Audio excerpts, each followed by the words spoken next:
Aleluia, obrigada, Jesus, por ser o maravilhoso da nossa vida, Pai. Muito obrigada. É um privilégio, né, gente? É um privilégio. E hoje nós vamos falar sobre uma mulher maravilhosa. Sabia que um dia, gente, eu estava lendo a palavra do Senhor, né? E eu estava justamente lendo sobre ele. Eu falei assim, ai, Jesus, que lindinha, né, Jesus? Ai, Jesus, eu queria tanto ser assim, igual ela. Quando eu tiver... Jesus, se o Senhor me der a graça de envelhecer assim, o Senhor me deixa ser igual ela. Aí Jesus virou pra mim e falou assim, meninas, Jesus falou assim, não espere envelhecer pra ficar igual ela, não. Começa a ser igual ela agora. Aí eu fui porque falei assim, tá bom, Jesus, então tá bom. Jesus me deu uma, gente. Na mesma hora eu tomei tenência, eu falei, não, pode deixar, Jesus. Você fica no bem bom agora? Eu falei, pode deixar, Jesus, pode deixar, eu vou ser igual ela. E desde esse dia eu tomei vergonha na minha cara e comecei a ser igual essa mulher. Você sabe de quem que eu tô falando, gente?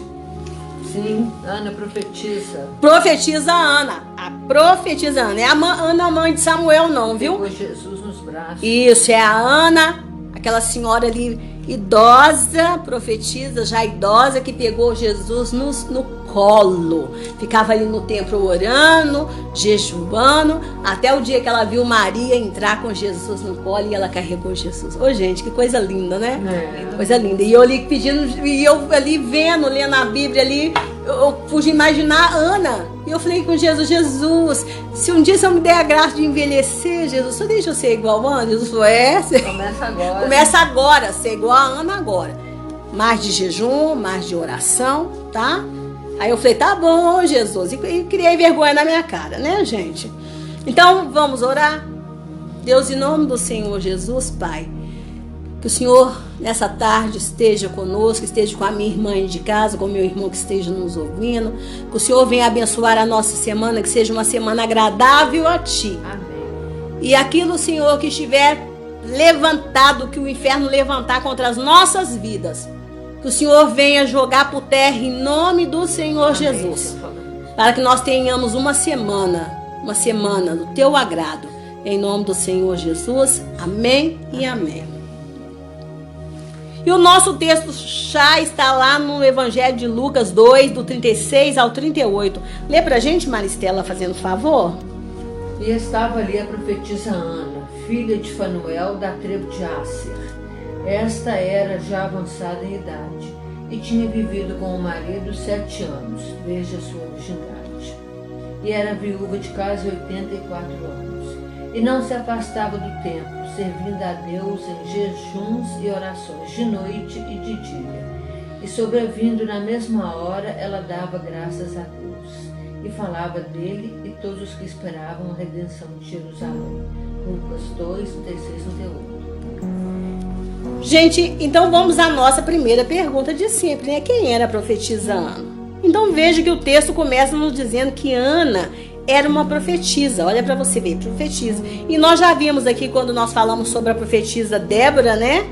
Que quando a Bíblia nos fala sobre a existência de uma profetisa no Velho Testamento, significa que esse profeta ou profetisa tinha autoridade para falar em nome de Deus, né? Ou seja, a palavra que ele falava era como se o próprio Deus estivesse falando, né? Então essas pessoas, era como se Deus se expressasse por meio da boca daquele profeta, né? Só acontece assim, por isso que eles sempre diziam assim diz o Senhor. O profeta do Velho Testamento, geralmente eles falavam assim diz o Senhor. Mas no Novo Testamento não é assim. Embora também esse profeta ou essa profetisa seja um porta-voz de Deus, entendeu? Mas Ana era uma profetisa, mas não no sentido de Débora. Ela predizia o futuro, ela conhecia as escrituras, ela podia exortar, mas não falar com aquela autoridade que Débora falava. Porque aquilo que Débora falava se tornava lei para o povo. Quando o povo não obedecia a Débora, na verdade ele estava desobedecendo o próprio Deus. Tinha consequência. E tinha consequências graves disso. Entendeu? E a palavra de Débora, com certeza, ali se tornou escrito. Igual Moisés. Moisés era um profeta. A palavra de Moisés se misturou com a palavra de Deus e se tornou palavra escrita para nós também. Assim como a palavra de Jeremias, assim como a palavra de Ezequiel, de todos os profetas, tanto os profetas maiores como os profetas menores, né? E Ana, olha aqui para você ver, mas entenda que um profeta ou profetisa no Novo Testamento podia ou não predizer o futuro segundo a mensagem que Deus lhe desse, ou só exortar a igreja segundo o conhecimento das Escrituras, pois o sentido da palavra profeta no Novo Testamento significa aquele que possui conhecimento sobrenatural ou aquele que prediz o futuro, ou mesmo um porta-voz de Deus, mas sem essa autoridade espiritual de ter a sua palavra mesclar com a palavra do próprio Deus. E Ana estava ali profetizando acerca do nascimento de Jesus, do Messias, né? Pois ela conhecia as Escrituras.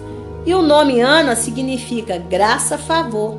E ela era da tribo de Asser, que era um dos filhos de Jacó com a serva de Lia, chamada Zilpa, né? Você sabia que Asser significa felicidade, Maristela? Está lá em Gênesis 30:13. Embora a tribo dela tinha sido levada para o cativeiro da Síria, no ano de 722, Ana era uma remanescente dessa tribo, sabia?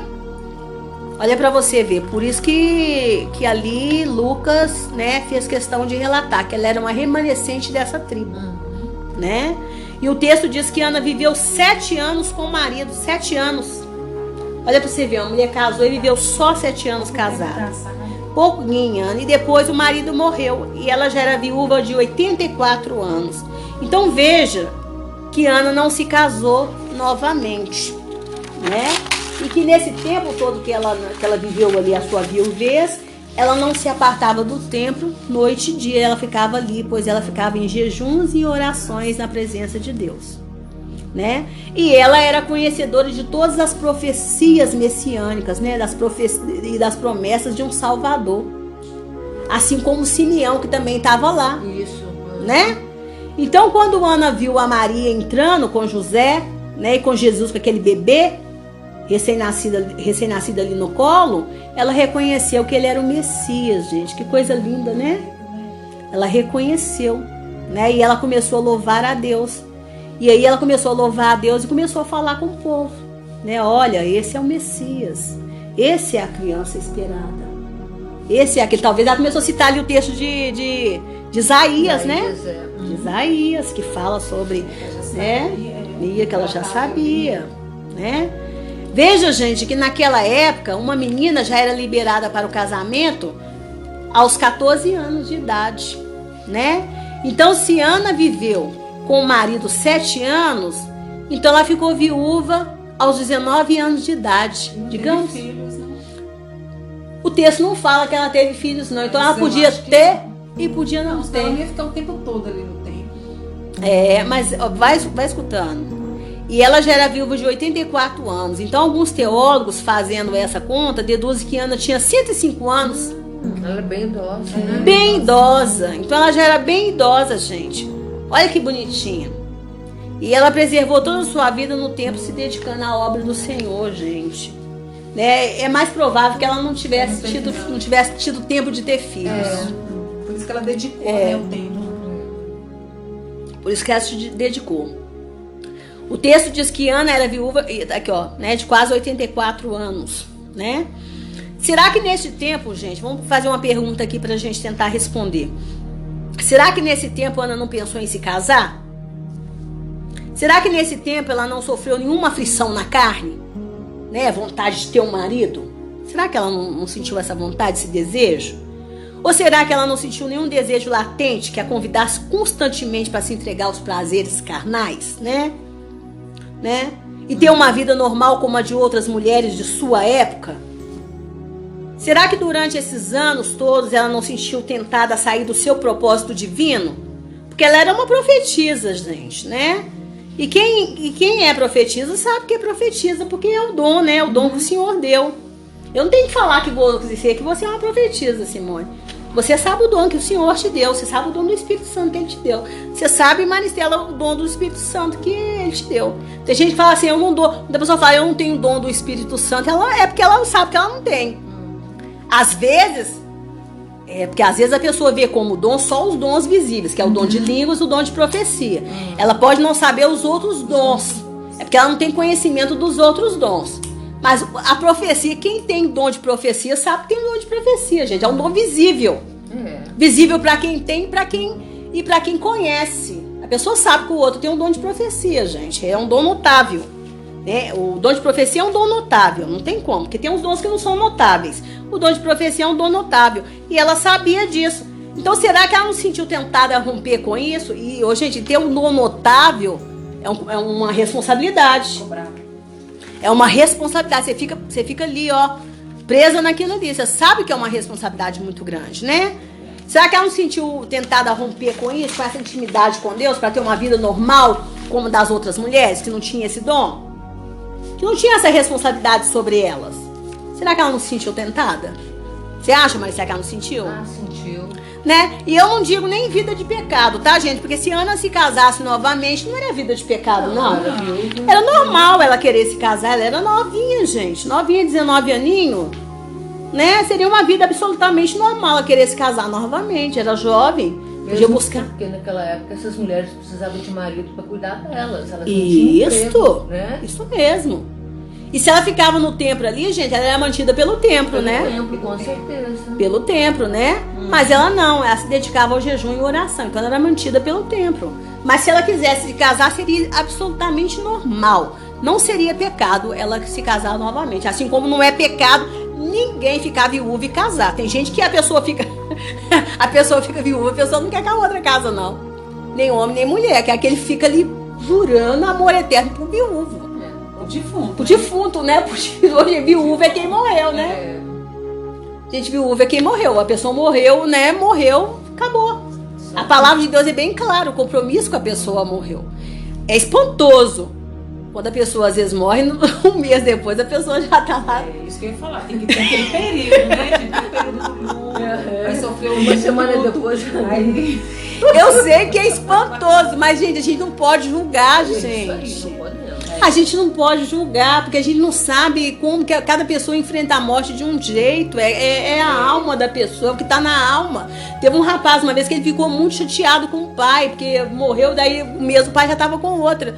Eu falei, meu filho, perdoa o seu pai, você não sabe o que tá passando na alma dele, o que tá na alma, a aflição que ele tá sofrendo, perdoa seu pai. Ele quer substituir a esposa, colocando uma outra no lugar pra não sofrer, pra evitar o Você quer perder seu pai também? Você já perdeu sua mãe, você quer perder seu pai também? Pois ele perdoou, graças a Deus.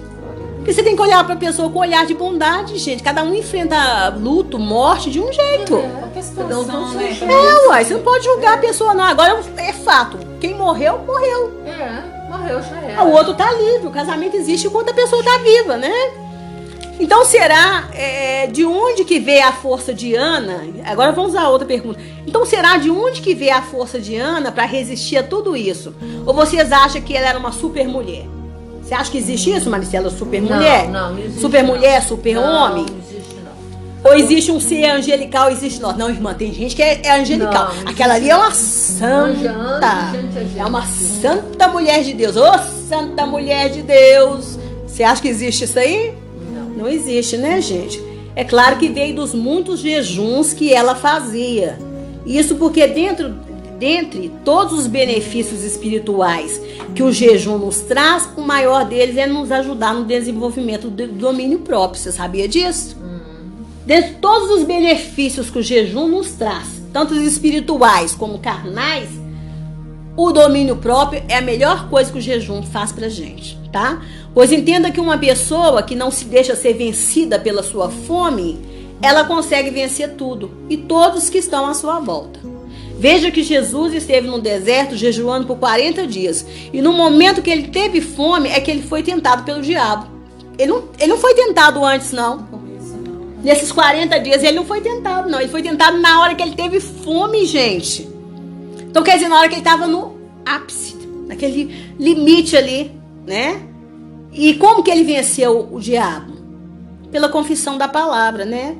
Então entenda que esse é o maior benefício do jejum, que é nos ajudar a exercitar o domínio próprio, que já está em nós, colocado pelo Espírito Santo, porque o domínio próprio já está em nós. Nós estudamos aqui sobre o fruto do Espírito, né? Os frutos do Espírito. Então assim, já está em nós, gente. Já está em nós. Só acontece assim que quando você jejua, fica forte. Você vence. É um atleta que você vai exercitando aquilo ali, né? Você vai exercitando. Mas tem hora que a gente deixa ofuscado. A gente deixa ofuscado dentro de nós. Então, quando nós lutamos contra a nossa carne, a gente vence. Aquele que você alimenta mais, vence. O alimento é alimento para a carne. O jejum é alimento para o espírito, gente. Alimento para o espírito. Isso aí é muito simples. Mas vamos falar um pouco sobre o jejum. As escrituras, né? Ela não ordena que os cristãos jejuem. Não tem mandamento assim, jejueis de tal em tal hora. Quero que você jejueis todos os dias de tal em tal hora. Não existe isso, gente. Então saiba que não é algo que Deus peça ou exija para nós, tá, gente? Não é. Você quer jejuar, mas você jejua. Você pode até falar com a igreja, gente, vamos convocar um jejum? E a igreja, se a igreja comprar, beleza. Quem comprar, ou então quem comprar da igreja, beleza. Mas você não pode falar que aquele que não comprou foi pro inferno ou vai deixar de ser abençoado, não. Isso aí é problema seu e de Deus, ou seu com o seu pastor. Mas você não pode ficar rotulando a pessoa que não quis jejuar com você, não. Tá? Isso aí é um propósito seu. É igual eu, quando eu jejuo, eu falo, gente, eu vou jejuar, não convoco ninguém pro meu jejum. Não convoco. É eu que vou jejuar, eu que senti, foi Deus falou, foi comigo, Deus pediu, foi pra mim. Eu vou convocar você pra quê, Simone? Não, faço não. É igual aquele pessoal que faz promessa pros outros pagar. Os outros cumpriram. Fiz promessa pra você andar descalço. Ah, tá. Ainda mais eu andar descalço. Ainda bem que você sabe que eu tenho pavor de andar descalço. Pelo amor de Deus, não é. Eu sempre achei isso errado, gente. Que é isso, gente? Tá errado. Também errado. Por que você não fez pra você subir um morro, subir as escadas? Ah, pelo amor de Deus, que é isso? Né? Ainda bem que eu nunca adoeci pra ninguém fazer promessa pra mim. Se cumprir, né? Pra mim cumprir, porque senão eu não cumpria mesmo. Ah, não vou cumprir, não. Ah, tá errado isso, gente. Que é isso? Né? Ou seja, não tem um mandamento nos mandando jejuar. Porém, a Bíblia sempre nos apresenta, gente, o jejum como algo bom, tá? Como algo bom e como algo de grande ganho. Isso aí, a gente tem que ser inteligente, tem que aguçar a inteligência espiritual pra gente ver que tem ganho nisso aí, né? O livro de Atos registra os crentes jejuando antes de tomarem importantes decisões, né? Leia aí pra gente, Maristela. E servindo eles ao Senhor e jejuando, disse o Espírito Santo: apartai-me a Barnabé e a Saulo para a obra, a que os tenho chamado. Então, jejuando e orando e pondo sobre ele as mãos, os expediram. Isso, né? E assim, havendo... desculpa. Uhum. E assim, estes enviados pelo Espírito Santo desceram a Seleuca e dali navegaram para Chipre. Atos 13:12. O outro. E havendo-lhes por comum consentimento eleitos anciãos em cada igreja, orando com jejuns, os encomendaram ao Senhor em que haviam crido. Atos 14:23, não é isso? Isso. Então, gente, jejum e oração frequentemente andam juntos. E a igreja primitiva sabia muito bem disso. E um dia perguntaram para Jesus. Leia, Simone. Por que jejum os discípulos jejuam muitas vezes e fazem orações, como também os fariseus, mas os teus comem e bebem? Olha pra você ver que a afronta que fizeram para Jesus. O pessoal é atrevido. O pessoal atrevido. Foram lá atrás de Jesus. Olha pra você ver aqui. Vai ver, era discípulo de João. A gente fica com fome, vocês aí só bebendo e comendo, né? Mas precisava, gente, jejuar? Não. Jesus estava com eles, gente. Com Jesus do lado deles, eles não tinham necessidade de nada, gente. Pelo contrário, eles estavam andando em novidade de vida, porque eles estavam experimentando as maravilhas do reino de Deus. Nós vamos falar nas nossas próximas séries, nós vamos falar aqui sobre cura e libertação. E nós vamos ver muito sobre legalidade espiritual que se dá para Satanás. Com Jesus presente, não precisava ter essa questão de confissão de pecados, né, de arrependimento, porque era Jesus, gente, era o próprio Jesus. Por isso que quando o próprio Jesus voltar, acabou essa vida de sofrimento, porque as legalidades de Satanás, para começar, ele vai ser acorrentado. Isso. Não é? Agora, gente, quando Jesus voltou pro Pai. Gente, nós estamos aqui debaixo de muita legalidade que nós damos para as trevas. Nós damos legalidade para as trevas. Nós damos por causa das mágoas, por causa das nossas atitudes. E tem gente, que fica com uma cara que eu não vou nem falar aqui, mas fica com uma cara na hora que chega as consequências para ele pagar. Na hora que chega a conta para ele pagar, ele não quer pagar a conta. O diabo vai lá e fala, eu quero a minha conta.